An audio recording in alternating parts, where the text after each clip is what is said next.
الله الرحمن الرحيم. السلام عليكم ورحمة الله وبركاته.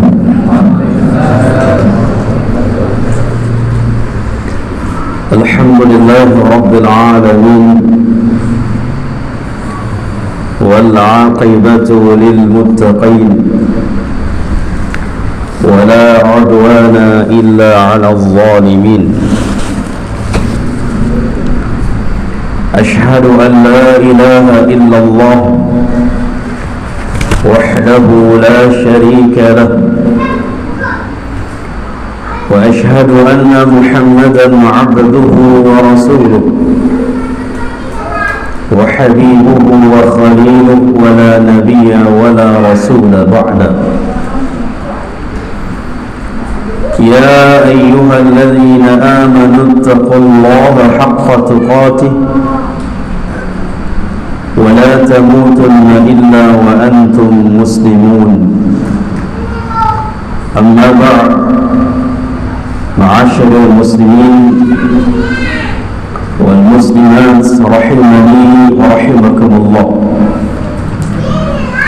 Alhamdulillah, kita bersyukur kepada Allah Subhanahu wa ta'ala yang telah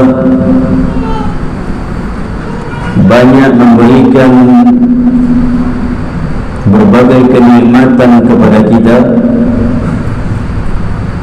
yang kita berharap mudah-mudahan Allah senantiasa memberikan kepada kita nikmat dan benar-benar nikmat. Karena terkadang ada pemberian Allah yang kita pikir itu nikmat, padahal itu musibah. Kita menganggap itu nikmat, padahal itu musibah. Kita menganggap itu cobaan, padahal itu azab. Dari segi mana kita membedakan itu benar-benar nikmat atau musibah?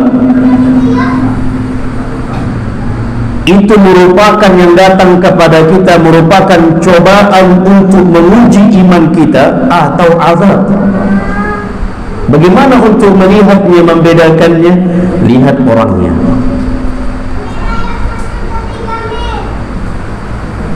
Kalaulah yang datang nikmat kepada kita, yang nikmat itu membawa kepada hamba tersebut bersyukur kepada Allah atas segala nikmat yang Allah berikan, dia bersyukur dan menjalankan kewajiban-kewajiban dia, maka itu sebenar-benar nikmat. Itulah yang benar nikmat.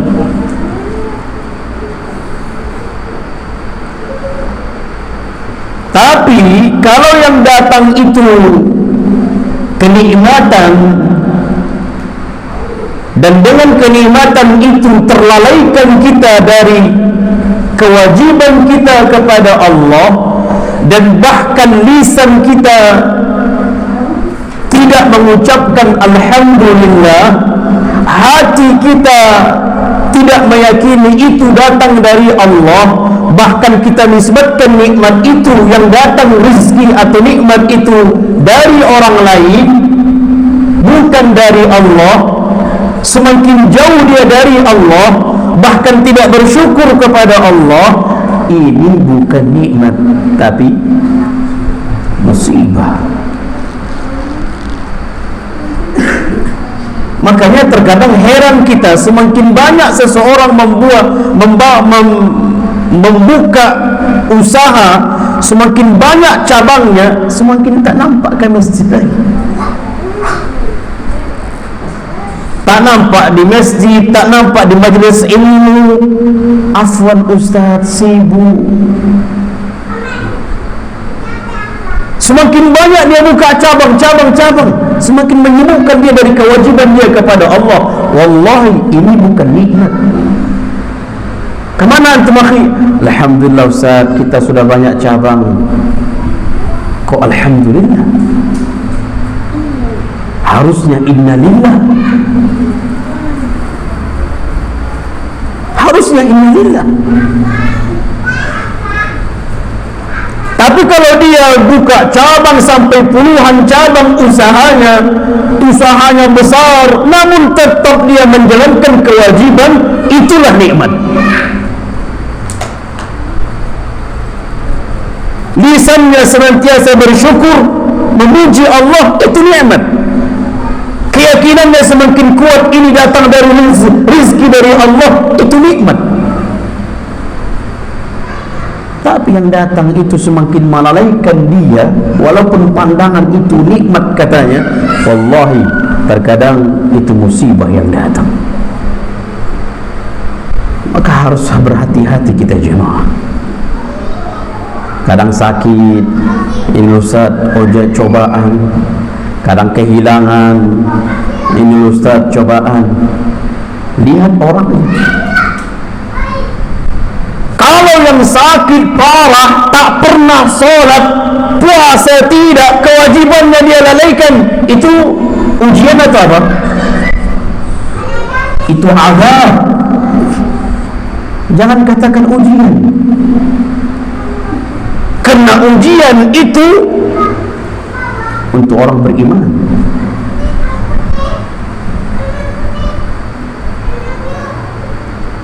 Ujian jika seandainya dia terus mengabdikan diri kepada Allah, senantiasa kewajibannya dia pelihara, dia jaga, tatkala datang masalah-masalah, datang sakit, datang problem-problem hidup, itu ujian. Tapi kalau sama sekali dia tidak peduli dengan agama, sama sekali dia tidak peduli dengan kewajibannya kepada Allah, datang masalah, datang penyakit, datang cobaan, itu bukan cobaan tapi azab. Alhamdulillah Ustaz, ana dicoba oleh Allah. Oh, tunggu dulu. Bagaimana dia dalam kepada Allah?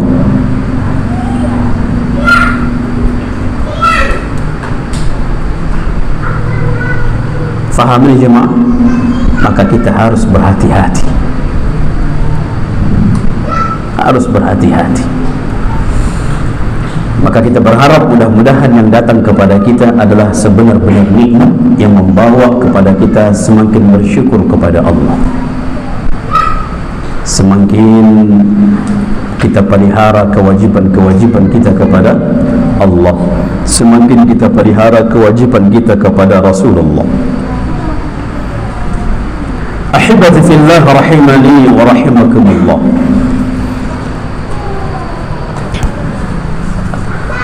Pembahasan kita pada pertemuan kali ini sebuah pembahasan yang sangat besar, perkara yang sangat besar, walaupun saat ini manusia memandang ini sepele. Manusia memandang sepele. Kenapa perkara ini dikatakan sangat besar? Karena perkara yang kita bahas pada malam ini insya Allah dibahas di dalam agama kita, dibahas di dalam Al-Quran, dibahas di dalam hadis. Tidaklah di dalam Al-Quran, di dalam hadis, di dalam agama kita dibahas permasalahan ini, kecuali itu permasalahan yang sangat besar sampai agama kita memperhatikannya. Sampai agama kita memperhatikannya. Kalau agama kita memperhatikannya sehingga membuat perkara-perkara yang harus kita jalani untuk kebaikan kita, membuat peraturan-peraturan, terkhusus pembahasan yang kita malam ini, ada peraturan-peraturan yang dibuat oleh Allah dan Rasulnya di dalam agama kita. Ini menunjukkan perkara ini besar sampai agama kita memperhatikannya.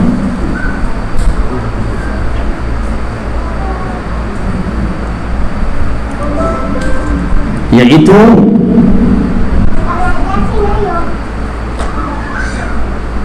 permasalahan tentang sahabat.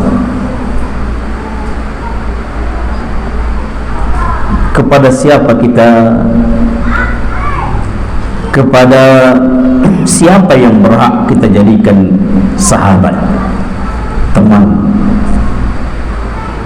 Sekarang ini sangat disepelekan sekali jemaah, sehingga banyak orang yang bersahabat kepada siapa saja pun, berteman kepada siapapun. Apalagi ada sebuah ungkapan untuk memperbanyak teman. Apakah salah untuk memperbanyak teman? Tidak. Secara asal tidak salah. Namun kita harus selektif di dalam memilih teman. Inilah yang diperhatikan oleh di dalam agama kita.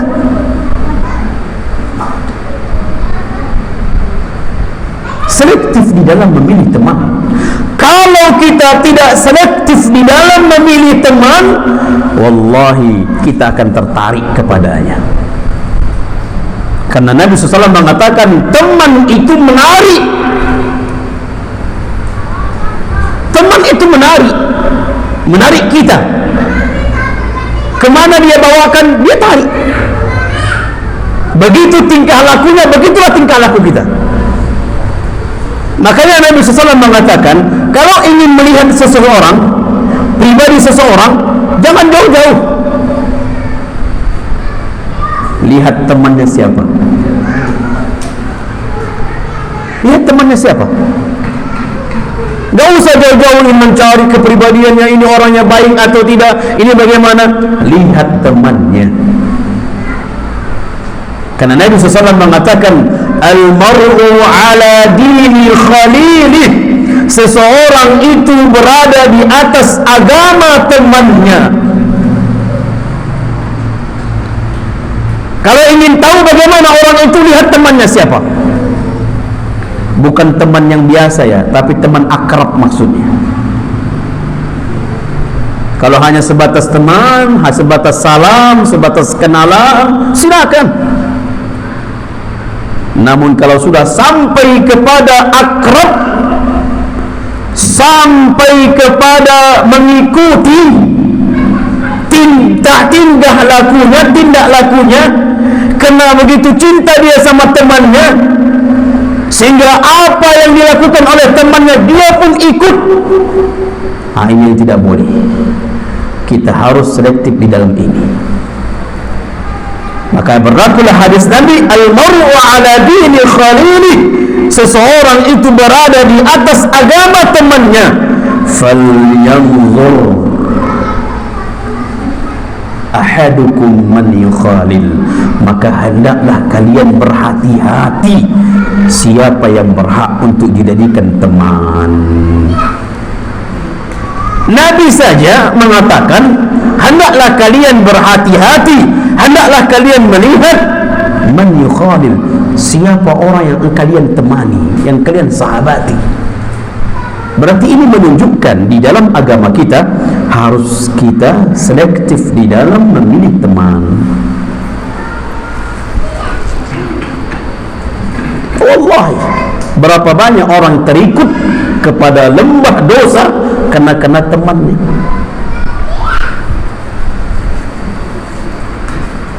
Mantan narkoba. Gimana mantan narkoba ya? Mantan pemakai narkoba. Kalau mantan narkoba, berarti sebelum narkoba jadi apa dia? Menjadi janda gitu. Mantan pemakai atau pecandu narkoba. Berhenti dia, tapi masih berkawan sama pemakai narkoba. Bisa berhenti? Bisa tuh? Borat.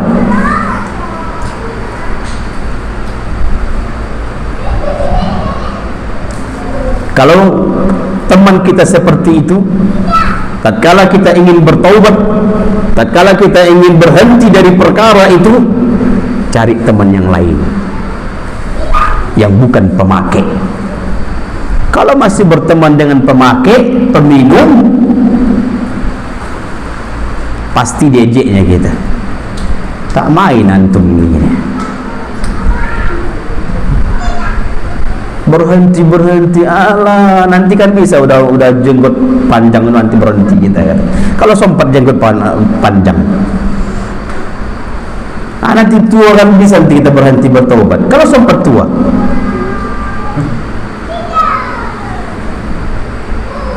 paling minimal seperti itu kita akan diejek. Udahlah, ayolah, pakai aja sekali aja, sebatang saja. 10 kali seperti itu, sinilah katanya, emosi juga dia. Niatnya berhenti habis. Apalagi kalau masih tercium, masih ada keinginan, tiba-tiba ingin tidak lepas dari teman-teman seperti ini, tak bisa.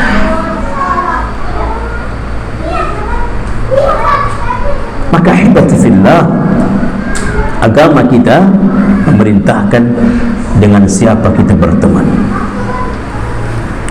Bahkan Rasulullah memisalkan dengan teman yang baik dengan teman yang buruk. Lihat bagaimana, seperti penjual minyak wangi dan pengapa besi? Yang membuat besi apa namanya? Parang. Tahu parang, Pak? Buat apa? Pisau, macam lah. Pandai besi kan? Nabi SAW mengatakan permisalan teman yang baik itu adalah seperti penjual minyak wangi. Datang kita ke penjual minyak wangi, kebetulan teman sahabat kita pula. Begitu kita datang, assalamualaikum, salam, ahlan wa sahlan, masya Allah, antum sekarang dagang minyak wangi. Oh iya, coba aja. Begitu coba, ini masya Allah, ini mantap ini, udah pakai aja, gratis.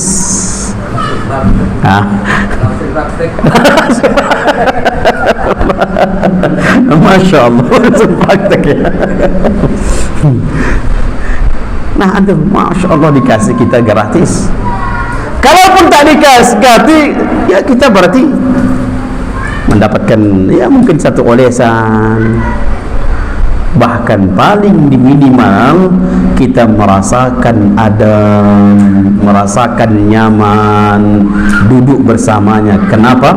Karena wangi suasananya, wangi suasana.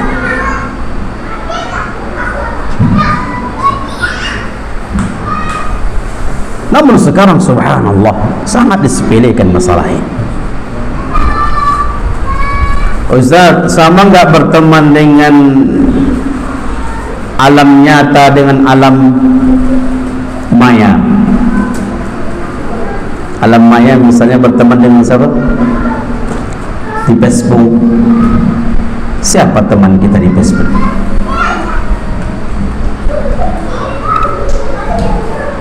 Kalau kita berteman kepada yang tidak bagus di Facebook, lihat statusnya. Apalagi yang berteman dengan perempuan-perempuan yang membuka aurat, lihat statusnya. Iya, Pak?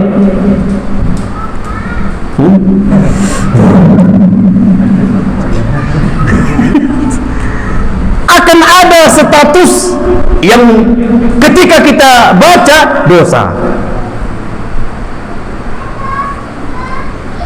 Apalagi statusnya difotokannya dirinya. Iya, Pak? Masih tengok anak saya lihat ini.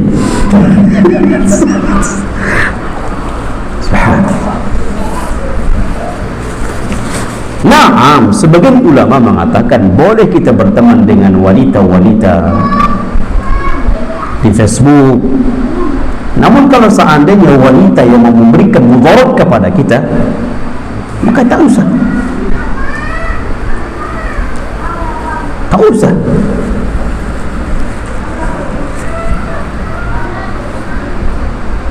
Status dia membuat kita berdosa terus. Postingan dia membuat kita berdosa terus. Nauzubillah.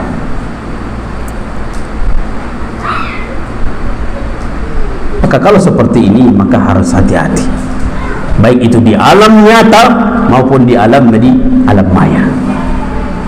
Tapi kalau kita bagus berteman di Facebook itu yang bagus-bagus, yang datang hanya nasihat-nasihat saja kita lihat. Dia posting ceramah-ceramah, dia posting nasihat-nasihat, dia posting kalimat-kalimat, paling tidak ya pengalaman dia, nasihat semua.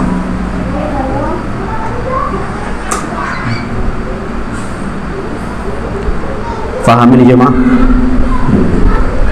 Kenapa ini kita harus benar-benar? Karena memang agama kita juga memerintahkan itu. Boleh nggak kita berteman dengan lain agama, non-Islam, non-Muslim? Boleh nggak kita berteman dengan mereka? Jangan jadikan teman akrab. Kalau hanya sebatas perkenalan, nggak masalah. Tapi kalau sudah sampai akrab, sampai mengikutinya, ini tidak boleh. Akan tergadaikan agama kita. Minimal akan membuat syubhat kepada kita sehingga kita ragu agama kita. Membuat syubhat sama kita.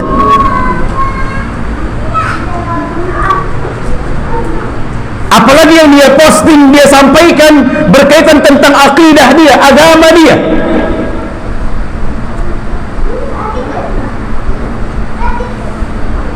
Makanya sampai Umar ibn Khattab membaca Taurat. Itu Umar, level Umar membaca Taurat. Di dalam Taurat itu Allah dijelaskan, dinyatakan nanti di hari kiamat Allah menggulung bumi ini, Allah menggulung langit ini. Dan itu memang disebutkan di dalam hadis. Allah gulung ini langit, Allah gulung ini bumi. Sampai kata Umar, ya Rasulullah, lihat di dalam Taurat. Kata Rasulullah, wahai Umar, tidakkah engkau cukup mempercayai Al-Quran? Tidakkah engkau cukup mempercayai hadis ucapanku? Spontan Umar terdiam. Naam ya Rasulullah.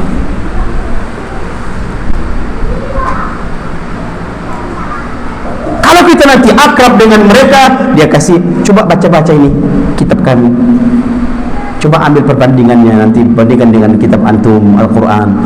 Kita soal yang belum paham, kita baca, diskusi dia aja. Na'udzubillah, 1 minggu murtad.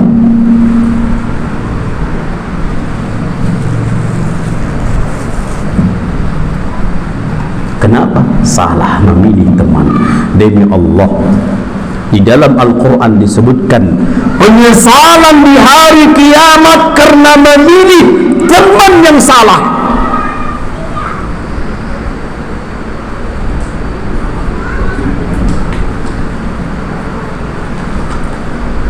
Allah sebutkan di dalam Al-Quran, surah Al-Furqan ayat 28. Ya wailata laitani lam attakhidh fulanan khalila. Alangkah baiknya dahulu di dunia tidak kujadikan si fulan sebagai temanku. Ini kalimat penyesalan. Ya wailata laitani lam attakhidh fulanan khalila. Wahai celakanya diriku, kenapa aku dahulu si fulan aku jadikan sebagai teman. menyesal. Penyesalan itu datang terlambat atau di awal? Kalau di awal muqaddimah namanya. Penyesalan itu datang terlambat, apalagi penyesalan itu di akhirat. Penyesalannya di akhirat, mungkin bermanfaat penyesalan itu? Tak bermanfaat lagi. Tapi kalau penyesalannya masih di dunia dia menyesal, masih bisa lagi, sehingga penyesalan itu bermanfaat untuk dirinya. Tapi kalau penyesalan itu sudah mati dia di akhirat, baru menyesal. Termasuk orang-orang kafir nanti menyesal.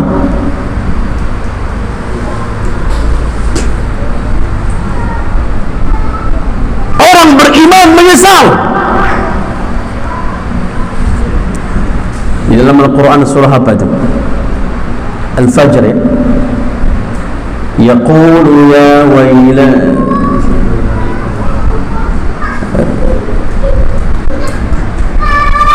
dalam surah Al-Fajr kita lihat ya, apa dia katakan Allah. Orang beriman juga menyesal. Yaqulu ya laitani qaddamtu li hayati. Ya Allah, orang soleh menyesal, orang beriman menyesal, orang taat menyesal, apalagi orang kafir, apalagi ahli maksiat menyesal.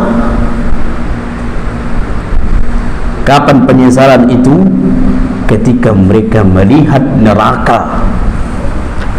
Waji'a yawma idzin bi jahannam, ketika neraka jahannam itu didampakkan. Apalagi kata Nabi SAW, yu'ta bi jahannam bi 70,000 zimam, didatangkan neraka jahannam itu dengan 70,000 zimam, dengan 70 rantai, dan satu rantai ditarik oleh 70.000 malaikat. Ini menunjukkan neraka itu besar, neraka itu dahsyat besar.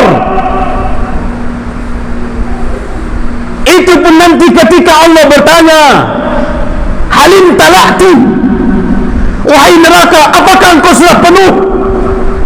Bahkan neraka itu mengatakan, hal mim mazid, ada tak tambahan?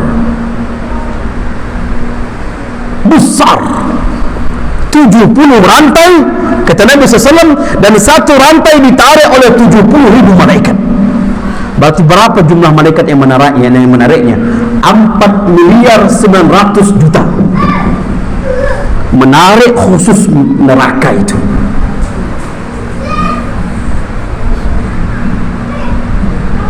Jarak perjalanan 100 tahun. Sampai mana itu 100 tahun perjalanan? Sampai Medan ada 100 tahun. Allah, 100 tahun perjalanan, suara neraka itu sudah kedengaran. Suara yang begitu penuh dengan kemarahan. Itu belum nampak jemaah. Sebutkan para ulama, semua orang akan menampak neraka. Orang beriman, orang kafir, orang soleh, orang toleh, nampak. Kenapa? Kata para ulama, bukankah neraka itu di bawah jambatan Sirat, dan bukankah setiap orang akan melewati jambatan Sirat? Orang beriman akan menampak, melihat, namun perasaan orang beriman tatkala melihat neraka berbeda dengan perasaan orang kafir melihat neraka.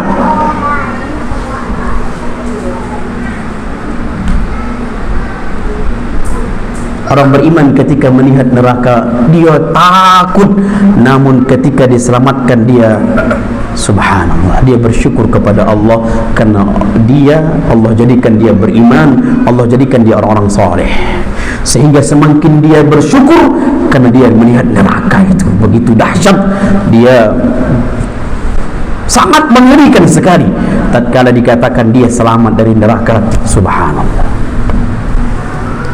Berbeda dengan orang kafir.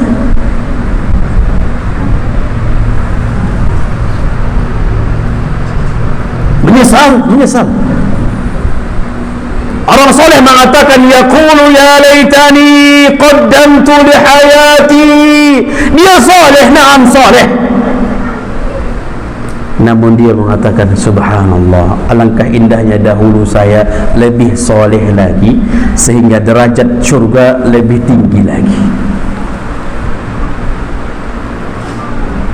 Penghuni syurga juga menyesal. Kenapa dahulu aku tidak bersungguh-sungguh, lebih bersungguh-sungguh sehingga aku lebih mendapatkan syurga yang paling tinggi lagi. Ahibati fillah, syurga itu bertingkat-tingkat. Sebagian mengatakan 100 tingkat. Sebagian ulama mengatakan jumlah tingkat syurga itu seperti jumlah ayat di dalam Al-Quran. Berapa jumlah ayat dalam Al-Quran? 6.000-an, 6.600 sekian. Begitulah jumlah tingkat al-syurga, sejumlah ayat di dalam Al-Quran. Apakah kita nanti sama tingkatannya? Beda jemaah. Di antara kita ada orang yang salat malam, sama enggak surganya dengan orang yang tidak salat malam? Beda. Di antara kita ada orang yang suka sedekah, rajin berinfak, sama enggak surganya dengan orang yang tidak berinfak? Beda. Makanya udah ya Isya jemaah. Makanya orang-orang miskin di zaman Nabi, Allah, zahaba ahli dusun, kata Nabi SAW. Orang-orang miskin di zaman Nabi mengadu kepada Rasul, ya Rasulullah, ada enggak amalan yang mengalahkan orang kaya? Orang kaya berinfak dengan harta mereka sehingga mereka mulia, sedangkan kami dengan apa ya Rasulullah? Lihat mereka bagaimana ingin mengalahkan orang-orang kaya dalam kebaikan, dalam berlomba dalam kebaikan. Diberikan Rasulullah amalan yang bisa mengalahkan sedekah, infak. Banggalah ini orang miskin ini, alhamdulillah, dengan membawa amalan sehingga mereka amalkan untuk disamakan dengan orang yang berinfak, orang yang bersedekah. Orang-orang kaya tahu amalan itu, terdengar mereka, tahu mereka amalkan. Orang miskin tadi datang lagi sama Rasulullah, ya Rasulullah, diketahui orang kaya pula berdasarkan merahasiakan ya Rasulullah. Makanya Rasulullah mengatakan fadlullah liman yasha, Allah berikan karunia bagi yang dikehendakinya.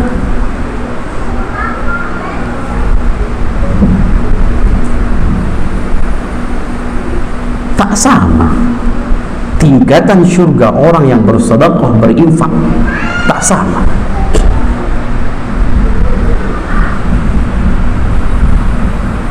Tak sama syurganya dengan banyaknya kebaikan yang dilakukan oleh seseorang dengan orang yang sikit-sikit masih ada luput-luput kebaikannya.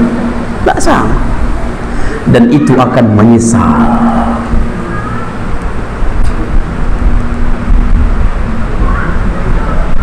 Maka hibati fillah, jangan sampai penyesalan itu, ya wailata laitani lam attakhidh fulanan khalila, yang Allah katakan dalam surah Al-Furqan tadi. Alangkah celakanya aku, alangkah binasanya aku, kenapa dulu si fulan ini kujadikan teman. Apa maksud si fulan di sini dalam ayat ini? Dikatakan oleh Al-Imam Ibnu Katsir, semua yang membuat kita rusak itu adalah fulan. Kalau merusak agama kita, itulah fulan. Yang kalau seandainya kita tetap berteman dengan kita, agama kita rusak dibuatnya, nanti di hari kiamat akan kita ucapkan ini. Misal Al-Imam Ibnu Katsir mengatakan, maksud dengan si fulan, siapapun yang merusak agama kita, siapapun yang membuat kita menyimpang, maka dialah si fulan yang nanti menyesal kalau dijadikan dia sebagai teman. Berarti jemaah, bertemanlah dengan orang yang baik-baik saja, orang-orang soleh. Bahkan subhanallah, teman kita yang soleh nanti akan mengeluarkan kita dari neraka, masukkan kita ke dalam syurga berkat syafaat teman dari orang soleh. Subhanallah. Biarlah satu teman kita di komplek, di desa, biarlah satu, tapi soleh.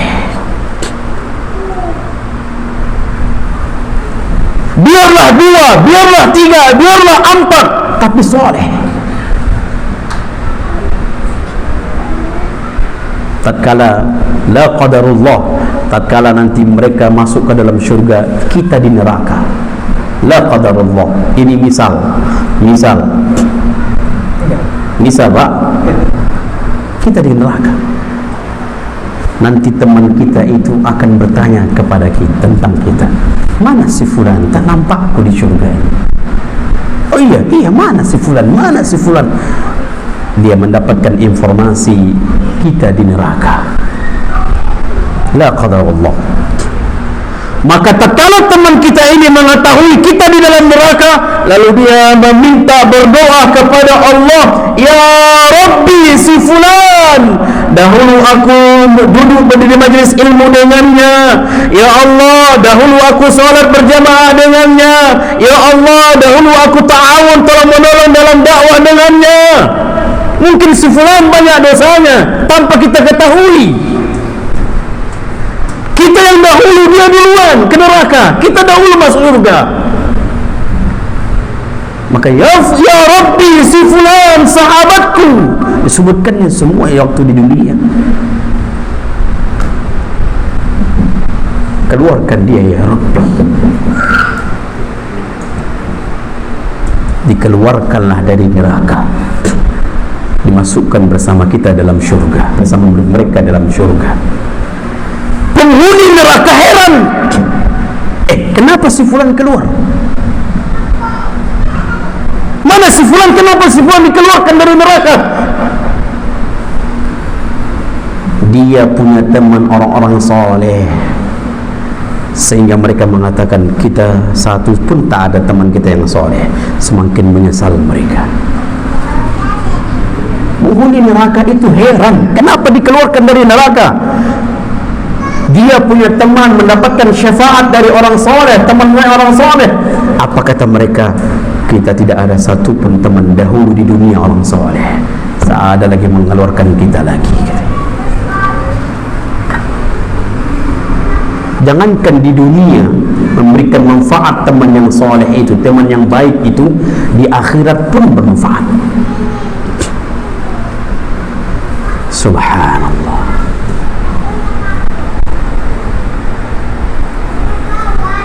Nikmat jemaah, nikmat. Makanya dikatakan bahwasanya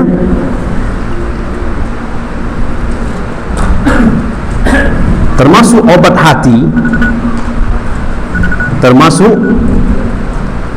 obat hati ada 5. Dikatakan oleh Al-Imam Ibrahim Al-Khawas rahimahullahu ta'ala, dawaul qalbi khamsatu asya. Walaupun lebih dia berpendapat 5. Obat hati itu ada 5. Di antara yang 5 itu adalah wa mujalasatu salihin, bermajlis, berteman, bersahabat dengan orang-orang saleh. Itu obat hati jemaah. Tapi kalau kita berteman dengan orang yang tidak baik, itu jangankan obat hati, malah penyakit hati, merusak hati. Baik, dan masuk Isya, kita salat Isya dulu.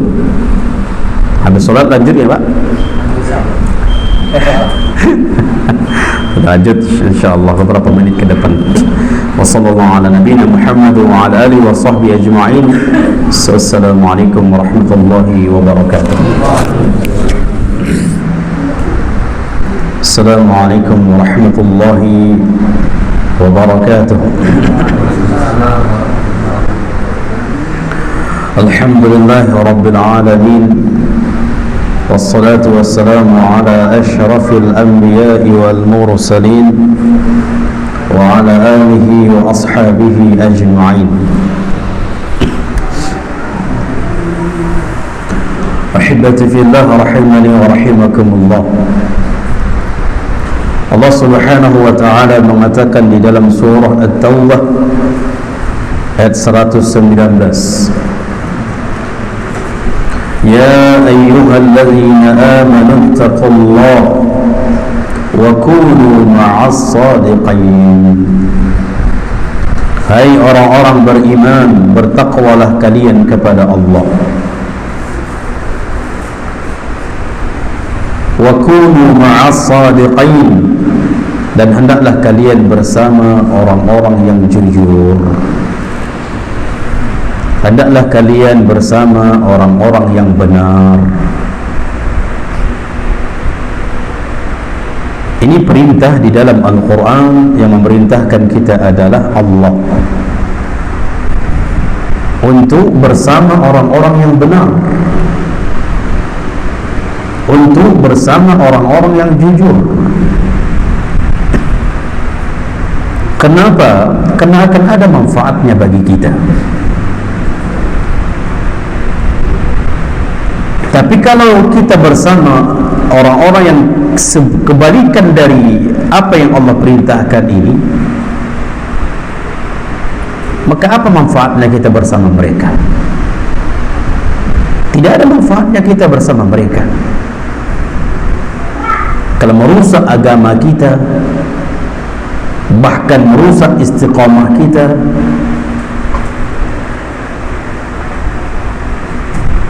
maka bertemanlah dengan orang-orang yang istiqamah, orang-orang yang semangat. Ya Pak, ke majlis ilmu, ayo insyaAllah sama. Tapi kalau ayo Pak ke belajar, ke majlis ilmu, aduh,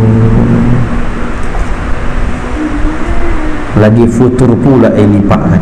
Futur makin futur lah. Besoknya demikian juga. Aduh, akhirnya kita juga ikut. Kita juga akan terikut. Kita berjalan, di dalam perjalanan orang-orang yang peduli dengan sholat dengan orang-orang yang tidak peduli dengan sholat, berbeda nggak itu? Beda. Yuk sholat kita, alah nanti aja lah, yuk lanjut. Gak peduli dengan sholat ya. Tapi kalau seandainya benar kita bersama orang-orang yang peduli dengan sholat, maka akan sama dia. Ini banyak manfaat sekali kita berteman dengan mereka. Makanya Allah perintahkan, wa kunu ma'as sadiqin, hendaklah kalian bersama orang-orang yang benar, hendaklah kalian bersama orang-orang yang jujur. Bahkan Allah melarang, disebutkan di dalam Al-Quran surah Al-Kahfi ayat 28. Surah Al-Kahfi ayat 28, Allah mengatakan, wala tuti' man aghfalna qalbahu an dzikrina wattaba'a hawah. Jangan kalian ikuti, jangan kalian taati, jangan kalian bersama orang-orang yang hatinya telah kami lalaikan dari mengingat kami, dari mengingat Allah. Wattaba'a hawa, dan dia mengikuti hawa nafsu. Jadi orang-orang yang dilalaikan Allah hatinya dan orang-orang yang mengikuti hawa nafsunya, kita dilarang oleh Allah untuk mengikuti mereka, berteman dengan mereka, bersahabat dengan mereka.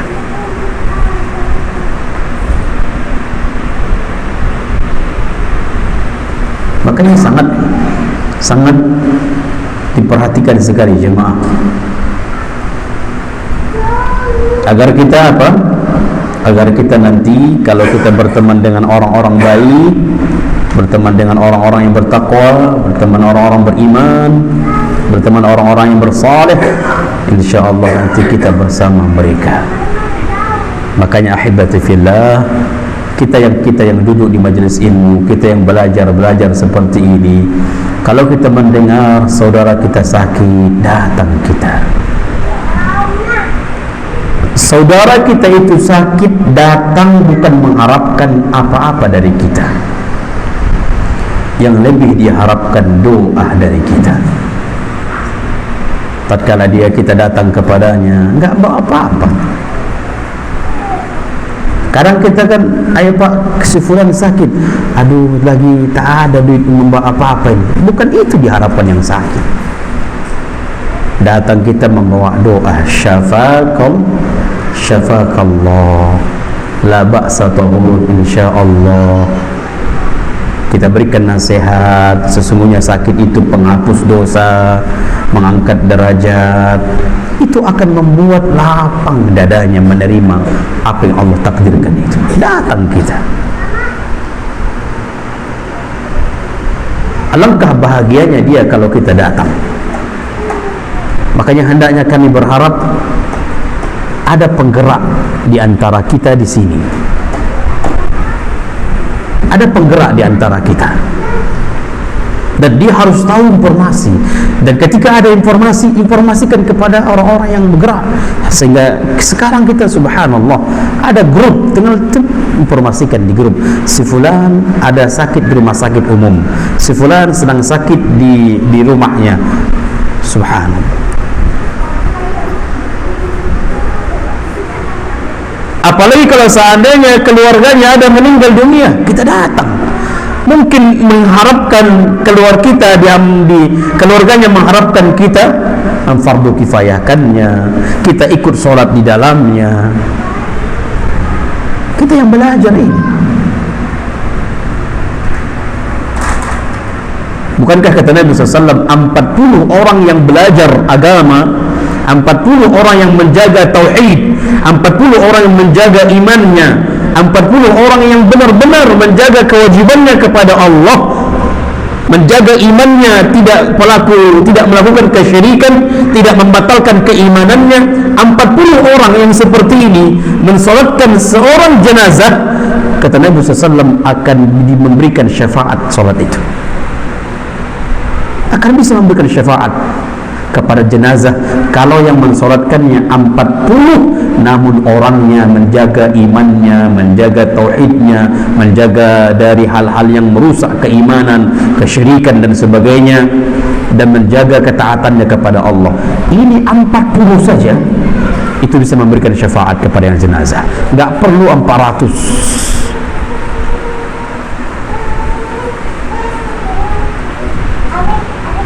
Apa gunanya 400, 500 jumlahnya, namun datang ke dukun, nggak usah. Datang ke dukun tidak boleh. Kata Nabi SAW, man ata ila kahinan, man ata, siapa yang mendatangi kahin, arrafan, atau paranormal, la yaqbalullah salatahu, maka Allah tidak menerima salatnya arba'ina yauman, 40 hari. Itu datang saja. Kata Nabi SAW, siapa yang datang kepada dukun paranormal dan membenarkan apa yang dikatakan oleh dukun dan paranormal, maka jatuh kepada kekufuran.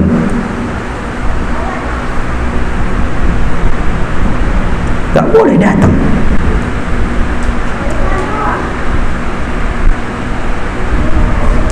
Maka harus kita jaga keimanan kita. Jangan datang. Sekarang subhanallah, ada orang sikit-sikit sakit datang ke dukun, sedikit datang ke paranormal. Datang dia, Pak, Mbah, gimana kehidupan saya ini? Sini tangan. Tengok. Oh, pantaslah miskin saja antum nih katanya. Kenapa? Ada huruf M di sini katanya. Jadi kalau ada garis-garis M, miskin, ada garis-garis K, kaya, ini paranormal. Pak Imam apa? Miss M atau K? M, maaf.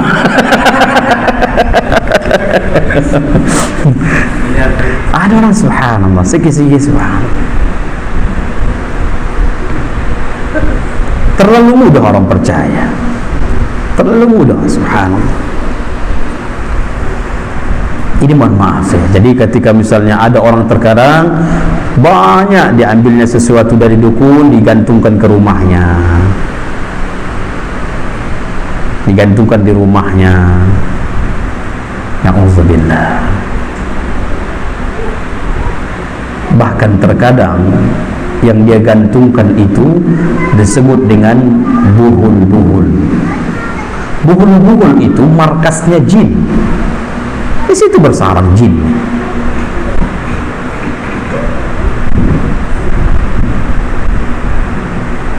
Subhanallah ya. Jadi ahibati fillah, kalau kita datang kepada misalnya yang sejalan dengan penyakit kita, datang ke dokter, datang ke apa namanya, yang refleksi atau terapi yang betul-betul apa ya, bukan ada campur tangan jin di situ, tidak ada campur-campur. Oh ini begini nanti tidak ada campur tangan kayak itu. Ada pernah bertanya kepada anak tentang gelang yang katanya ini dari Mekah ini Ustaz, katanya gelang yang putih itu. Gelang yang putih itu dari Mekah ini Ustaz. Kalau gelang yang putih hanya sebatas hiasan saja tangan, nggak ada keyakinan di dalamnya, ya boleh-boleh saja. Tapi kalau ini Ustaz dari Mekah akan bisa mencegah mencegah penyakit, ini bahaya. Ini tidak boleh. Ada lagi yang di TV itu Pak, kalung. Kalau dia pakai ini digantung tangannya dua orang tak apa namanya, tak turun. Tapi kalau dibuka lemah dia. Begitu dipakai ini kuat apa semua macam. Maka harus perlu diteliti oleh para dokter itu. Sekarang banyak di iklan banyak, subhanallah. Maka hibati fillah ya. Jadi hendaklah kita benar-benar menjaga dari iman kita, menjaga dari ketaatan kita, jauhkan dari perkara-perkara yang syirik, na'udzubillah. Maka kita juga hendaknya berteman dengan orang-orang yang saleh, dengan orang-orang yang benar-benar taat kepada Allah Rabbul Izzati wal Jalalah. Ini saja, mudah-mudahan bermanfaat. Kayaknya tak ada pertanyaan kayaknya. Oh ada.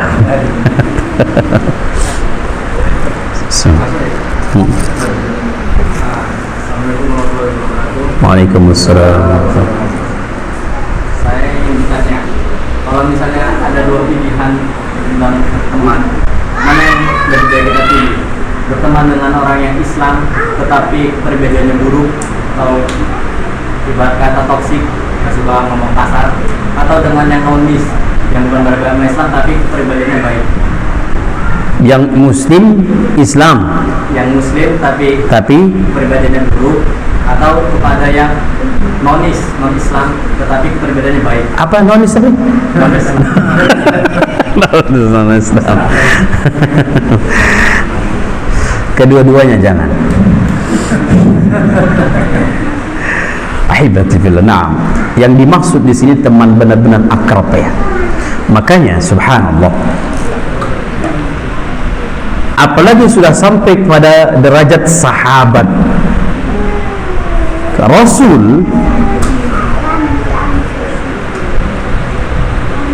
Rasulullah memiliki namanya sahabat. Sahabat di atas dari sodiqun, kemudian di atasnya sahabat.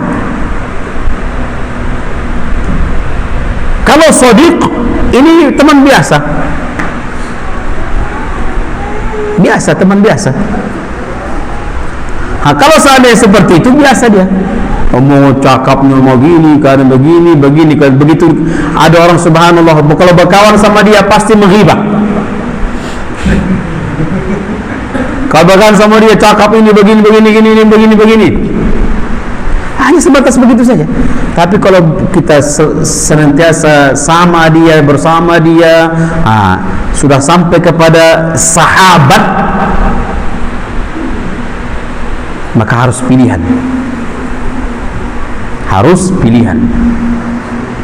Kalau bisa, carilah sahabat yang menasihati kita. Kalau ketika kita salah, siapa yang tidak salah jemaah? Kadang kita lupa, kadang kita khilaf. Ketika akhi enggak boleh, akhi astagfirullah, disihati, diingatkannya. Maka orang seperti ini jadikan sahabat. Sahabat itu subhanallah sering bersama dia. Makanya Nabi itu kemudian diberikan nama sahabat Nabi. Begitu cintanya Nabi kepada mereka dan begitu cintanya mereka kepada Nabi. Bahkan sahabat ini saling mencontoh dengan sahabat-sahabat lain. Dan ini pilihan orang-orang yang terpilih. Tapi kalau masih ada muslim yang cakapnya masih kasar, karang cakapnya itu menyakitkan hati, maka cukuplah dia sebagai teman biasa saja. Jangan jadikan teman istimewa, jangan jadikan sahabat, ya.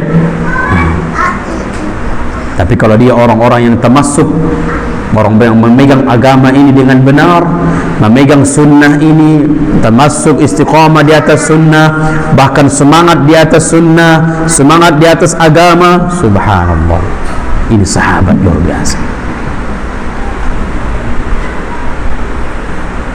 Ketika kita bersama dia, datang semangat kita. Aku ingin seperti dia. Ada semangat itu datang. Kita menjadi baik tak kala kita bersama dia. Bertambah kebaikan kita, bertambah sifat kebaikan kita itu ketika bersama dia. Ana teringat dengan salah beberapa jamaah di daerah Medan sana. Asalkan setiap mau pergi, izin sama istrinya, sama siapa bang? Sama Ustaz Ridho. Oh, pergilah. Mau sampai malam, mau 2 malam, silakan. Tapi kalau misalnya sama siapa bang? Sama si fulan. Oh, jangan.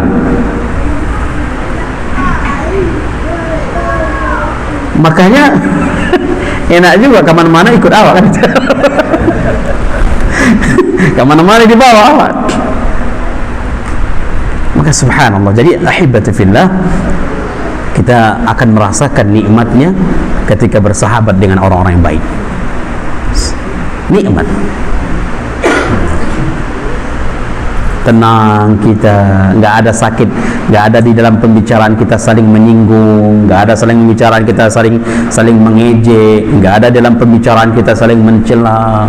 Bahkan kita di situ di dalam diskusi, di dalam saling memuji, biiznillah, subhanallah, tenang kita itu. Tapi kalau saling mengejek, saling menyinggung, saling begini, kita tidak tahu hati orang. Terkadang ada orang mudah tersinggung, mudah tersinggung. Baik, habis Pak ya. Baik, subhanallah, kita semua yang benar datang dari Allah, yang salah datang dari kami, kurang ilmu dan dari syaitan laknatullah. Kami mohon ampun kepada Allah dan mohon maaf kepada seluruh jemaah. Kita berharap mudah-mudahan apa yang kita lakukan malam ini Allah mencatat dan dimasukkan ke catatan kebaikan kita, dan kita berdoa mudah-mudahan kita termasuk orang-orang yang menerima catatan dari sebelah kanan. Karena orang-orang yang menerima catatan dari sebelah kanan tidak lain adalah orang-orang yang selamat. Ini saja. Subhanakallahumma bihamdika asyhadu an la ilaha illa anta astaghfiruka wa atubu ilaik. Akhiru dawana alhamdulillahi rabbil alamin. Assalamualaikum warahmatullahi wabarakatuh.